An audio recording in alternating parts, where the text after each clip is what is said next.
قرآن کریم میں اللہ کریم نے مختلف مقامات پہ مختلف انداز میں حضور علیہ الصلوۃ والسلام کی شان کو بیان فرمایا۔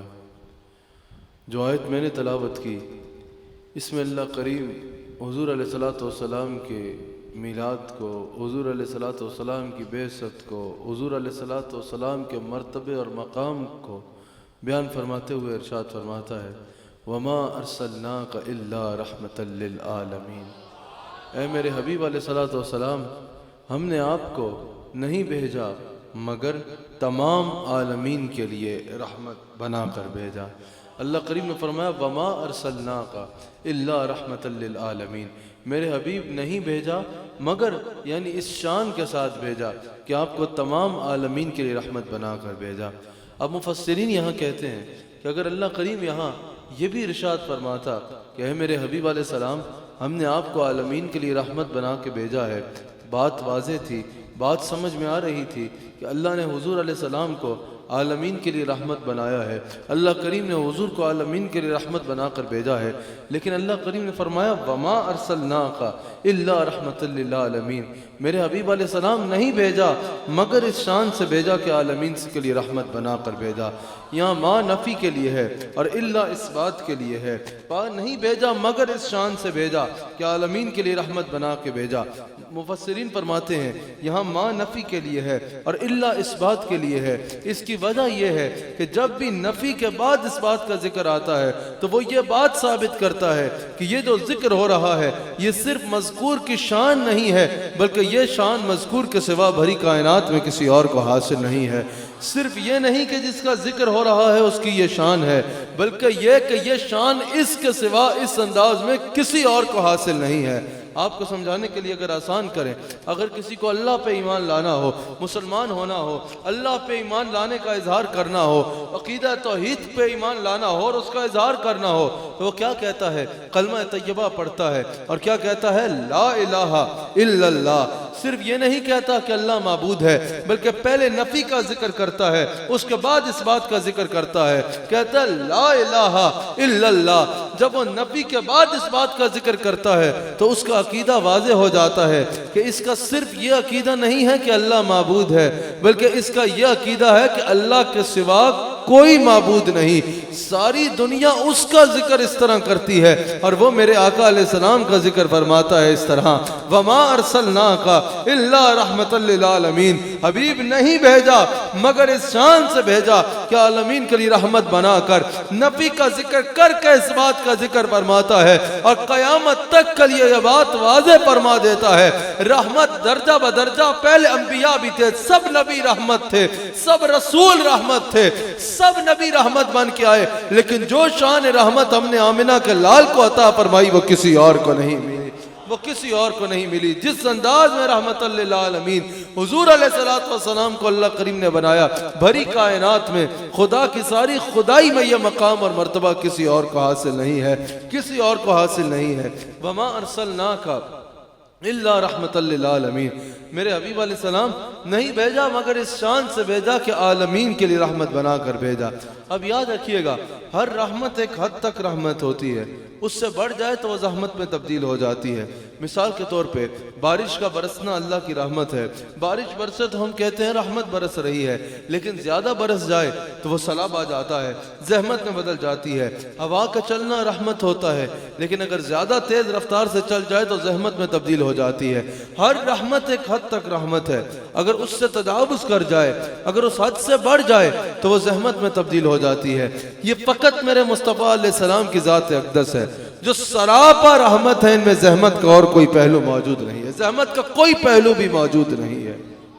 پہلے انبیاء بھی جتنے تشریف لائے سب رحمت بن کے تشریف لائے، ہر نبی اللہ کی رحمت بن کے آئے، لیکن صرف ان کے لیے جنہوں نے ان پر ایمان لایا۔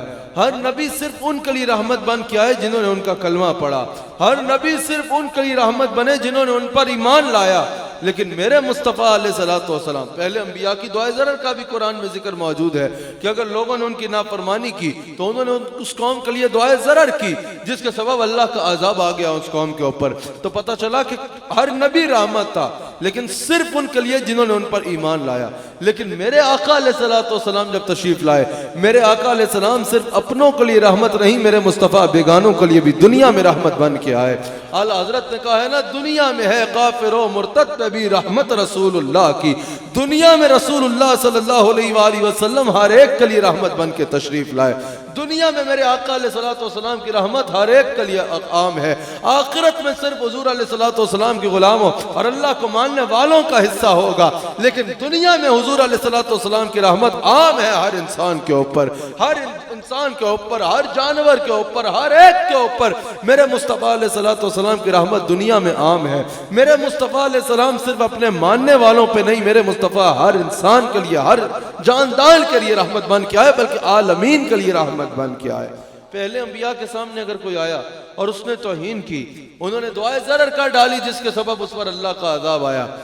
لیکن رسول اللہ صلی اللہ علیہ وآلہ وسلم طائف تشریف لے کے جاتے ہیں، سنگباری کرتے ہیں حضور کے دشمن، پتھر پھینکتے ہیں. جبریل امین حاضر ہوتے ہیں. حضور نے دعائے ضرر نہ فرمائی، جبریل حاضر ہوتے ہیں اور عرض کرتے ہیں کہ یا رسول اللہ، اگر آپ فرمائیں تو ان پہاڑوں کو ان کے اوپر گرا ڈالوں کہ انہوں نے آپ کی اس انداز میں توہین کی. حضور علیہ السلام نے فرمایا ہونے کو تو یہ ہو جائے گا، لیکن میری رحمت للعالمین کہاں جائے گی؟ میں رحمت للعالمین بن کے آیا ہوں. میں صرف اپنے غلاموں کے لیے نہیں بلکہ ہر ایک کے لیے رحمت بن کے آیا ہوں. حضور علیہ السلام نے فرمایا کہ ان پہ عذاب نہ دیا جائے، ان کو اس طرح پہ ختم نہ کیا جائے. ہو سکتا ہے ان کی نسلوں میں کوئی ایمان والے آ جائے. اگر یہاں علماء بیٹھے ہیں، میرے شیخ کامل تشریف فرما ہے، اور اگر علماء بیٹھے ہیں تو اس بات کی تصدیق کریں گے کہ آج عرب میں اگر سب سے زیادہ محدثین پائے جاتے ہیں تو طائف کی سرزمین پہ پائے جاتے ہیں. یہ میرے آقا علیہ السلام کی رحمت للعالمین ہی ہے کہ میرے آقا علیہ السلام صرف اپنوں کے لیے نہیں بلکہ بیگانوں کے لیے بھی رحمت بن کے آئے ہیں. صحابہ نے حضور علیہ السلام سے عرض کی، صحیح حدیث میں موجود ہے کہ یا رسول اللہ صلی اللہ علیہ وآلہ وسلم، پہلے انبیاء نے اپنے دشمنوں کے لیے اور گستاخوں کے لیے دعائے ضرر کی اور ان پر اللہ کا عذاب آ گیا ان قوموں کے اوپر جن کے لیے دعائے ضرر ہوئی. آپ ان کے لیے بد دعا کیوں نہیں فرماتے؟ آپ ان کے لیے دعائے ضرر کیوں نہیں فرماتے؟ نبی بد دعا کسی کے لیے نہیں کرتا، دعائے ضرر کیوں نہیں فرماتے؟ آقا علیہ السلام آپ ان کے لیے دعائے ضرر کیوں نہیں فرماتے؟ آپ نے ایک بار ہاتھ اٹھانے ہیں، ان کا بیڑا غرق ہو جائے گا. حضور علیہ السلام نے فرمایا میں کسی کا بیڑا غرق کرنے نہیں بلکہ میں تو سب کے بیڑے تارنے کے لیے آیا ہوں. یہ میرے آقا علیہ الصلوۃ والسلام ہے، میرے آقا علیہ السلام ہے جو جیسے اپنوں کے لیے رحمت دنیا میں، ویسے ہی میرے آقا کی رحمت بیگانوں کے لیے بھی عام ہے. قائنہ نجدیات تھام لے دامد رسول کے دنیا میں ہے کافر و مرتد پہ بھی رحمت رسول اللہ کی. رسول اللہ صلی اللہ علیہ وآلہ وسلم کی رحمت دنیا میں سب کے لیے عام ہے. سب کے لیے دنیا میں میرے مصطفیٰ علیہ السلام کی رحمت عام ہے. میرے مصطفیٰ علیہ السلام کی رحمت ہر ایک کے لیے عام ہے. میرے آقا علیہ الصلوۃ والسلام رحمت للعالمین کی یہ شان لے کے تشریف لائے. اس شان کے ساتھ میرے آقا علیہ الصلوۃ والسلام جلوہ گر ہوئے. اچھا، اللہ کریم نے جب اپنے بارے میں ارشاد فرمایا نا تو فرمایا الحمدللہ رب العالمین، تمام تعریفیں اس اللہ کے لیے جو عالمین کا رب ہے. اور حبیب علیہ الصلوۃ والسلام کے لیے فرمایا تو فرمایا کہ وما ارسلناک الا رحمت للعالمین. میرے حبیب علیہ السلام ہم نے آپ کو عالمین کے لیے رحمت بنا کے بھیجا. اپنا فرمایا کہ میں رب العالمین ہوں، اور حبیب علیہ السلام کو فرمایا کہ یہ رحمت للعالمین ہے. اس کو سمجھنے کے لیے آپ کو لفظ رب کے معنی پہ غور کرنا ہوگا. رب کہتے ہیں پالنے والے کو. رب کس کو کہتے ہیں؟ پالنے والے کو. اب یاد رکھیے گا، جس کو بھی پالا جاتا ہے نا، رحمت سے پالا جاتا ہے. رحمت کے بغیر کسی کو پالا نہیں جاتا. ماں بچے کے اوپر کب شفقت کرتی ہے؟ جب دل میں رحم کا جذبہ آتا ہے. بے رحم ہو تو کیا پالے گی؟ آپ اگر کسی کی کفالت کرتے ہیں تو اسی صورت میں کریں گے اگر کسی پہ رحم آتا ہے. آپ کسی مانگنے والے کو دیکھیں، اس کی مدد کریں گے، کس صورت میں کریں گے؟ غصہ آنے پہ تو نہیں، اگر کسی پہ رحم آئے گا تب اس کی مدد کریں گے. یاد رکھیے گا، جس کو پالا جاتا ہے رحمت سے پالا جاتا ہے. اللہ نے فرمایا میں رب العالمین ہوں، عالمین کو پالنے والا ہوں. اور جس کو بھی پالا جاتا ہے رحمت سے پالا جاتا ہے. وما ارسلناک الا رحمت للعالمین. میرے حبیب علیہ السلام، میں آپ کو رحمت للعالمین بنا رہا ہوں. اصل میں پالنے والا رب ہے. رب پالنے والا ہے، رب عطا فرمانے والا ہے، ذاتی شانوں والا اللہ ہے، لیکن کہا میں حبیب علیہ السلام کو رحمت للعالمین بنا کر قیامت تک کے آنے والوں کے لیے اعلان کر رہا ہوں کہ اب میں اللہ جس کو پالوں گا دست مصطفیٰ سے پالوں گا، میں جس کو پالوں گا دست مصطفیٰ سے پالوں گا۔ یہی وجہ ہے کہ ہر ایک رحمت کا محتاج ہے، ہر ایک رحمت کا محتاج ہے۔ اللہ کے فرشتے ہیں تو وہ رحمت کے محتاج ہیں، انسان ہیں تو رحمت کے محتاج ہیں، اولیاء ہیں تو رحمت کے محتاج ہیں، صحابہ ہیں تو رحمت کے محتاج ہے، جو بھی ہے وہ رحمت کا محتاج ہے، جن ہے تو رحمت کے محتاج ہے۔ اللہ کا جتنی خلقت ہے ہر ایک رحمت کا محتاج ہے۔ مفسرین کہتے ہیں اللہ نے وَمَا أَرْسَلْنَاكَ إِلَّا رَحْمَةً لِلْعَالَمِينَ فرما کے تمام عالمین کو رسول اللہ کا محتاج کر کے رسول اللہ کو سب کے لیے ضرورت بنا دیا۔ رسول اللہ ہر ایک کی ضرورت ہے، رسول اللہ ہر ایک کی ضرورت ہے۔ رسول اللہ کا اللہ نے تمام عالمین کو رسول اللہ کا محتاج بنا دیا ہے، ہر ایک رحمت کا محتاج ہے، ہر ایک کو رحمت کی حاجت ہے، تو رحمت للعالمین کا ہر ایک محتاج ہوگا، تابع ہوگا اور تو پھیلی ہوگا۔ ساری کائنات رسول اللہ کی محتاج ہے۔ ابے تو کون ہے جو کہتا ہے میں رسول اللہ کی ذات سے مجھے حاجت نہیں ہے، یا میں رسول اللہ سے نہیں مانگتا، یا مجھے وہاں سے کیا ملے گا؟ اعلیٰ حضرت کہتے ہیں وہ جہنم میں گیا ان سے جو مستغنی ہوا۔ ارے تو کس بات کی مولی ہے خلیل اللہ کو حاجت رسول اللہ کی، ہے خلیل اللہ کو حاجت رسول اللہ کی۔ اور یہ ایسے ہی جذباتی شعر نہیں ہے، حضور علیہ السلام خود فرماتے ہیں کہ قیامت کا دن شفاعت شفاعت کا تاج مصطفیٰ کے سر سجے گا۔ حضرت ابراہیم علیہ السلام بھی حضور فرماتے ہیں شفاعت کے لیے میری طرف متوجہ ہوں گے، حضرت ابراہیم علیہ السلام بھی میری طرف متوجہ ہوں گے، ہے خلیل اللہ کو حاجت رسول اللہ کی۔ رسول اللہ صلی اللہ علیہ وآلہ وسلم ساری کائنات کی ضرورت ہے۔ رسول اللہ صلی اللہ علیہ وآلہ وسلم ساری کائنات کو عطا فرمانے والے ہیں اور ساری کائنات رسول اللہ کی محتاج ہے۔ وَمَا أَرْسَلْنَاكَ إِلَّا رَحْمَةً لِلْعَالَمِينَ۔ یاد رکھیے گا یہ مقام اور یہ مرتبہ میرے آقا علیہ السلام کے سوا کسی اور کو نہیں ملا، کسی اور کو نہیں ملا۔ اور میرے آقا علیہ السلام کی رحمت، اللہ اکبر اللہ اکبر، حضور علیہ السلام کی رحمت ہر ایک کے لیے ہے۔ کوئی کیسا بھی ہو میرے مصطفیٰ کی بارگاہ میں آئے، میرے مصطفیٰ قبول فرما لیتے ہیں۔ میرے مصطفیٰ کی بارگاہ میں آئے، سچی توبہ کرے، مصطفیٰ علیہ السلام کا دامن تھام لے، مصطفیٰ علیہ السلام اسے قبول فرما لیتے ہیں۔ قعب بن زہیر رضی اللہ تعالیٰ عنہ، اب رضی اللہ تعالیٰ عنہ صحابی رسول ہیں۔ یاد رکھیے گا جب کوئی عام انسان کے بارے میں بھی یہ ہے، جب وہ مسلمان ہو جائے، کلمہ پڑھ لے، تو اس کی سابقہ زندگی پہ ہم نے بات نہیں کرنی، اس کی سابقہ زندگی پہ تبصرہ نہیں کیا جا سکتا۔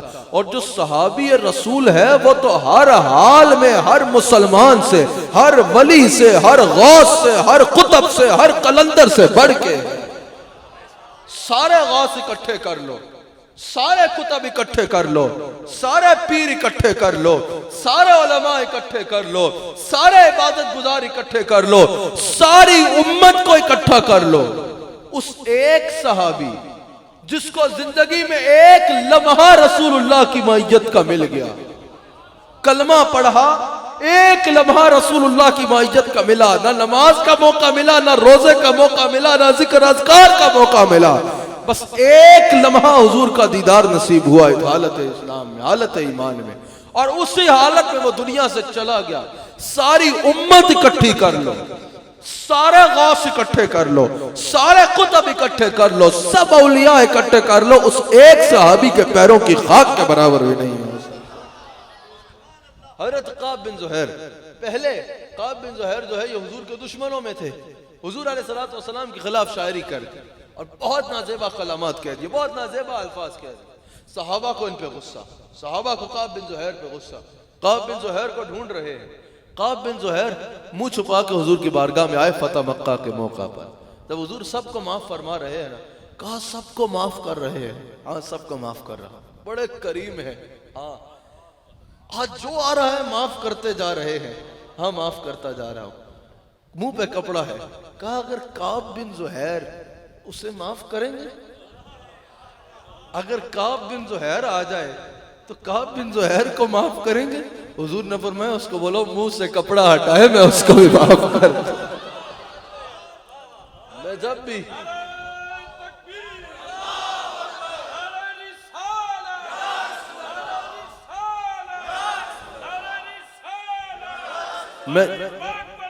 میں جب بھی مدینہ منورہ حاضر ہوتا ہوں نا، جب بھی مدینہ منورہ حاضر ہوتا ہوں تو قعب بن زہیر کا تصور کر کے رضی اللہ تعالیٰ عنہ کا حضور سے یہ عرض ضرور کرتا ہوں کہ یا رسول اللہ اگر کوئی خلاف قصیدہ کے خلاف کوئی شاعری کر کے آئے آپ انہیں قبول فرما لیتے ہیں اور اس مقام پہ فائز فرما دیتے ہیں کہ ساری امت اکٹھی ہو جائے تو ان کے طلبوں کے برابر نہیں ہو سکتی۔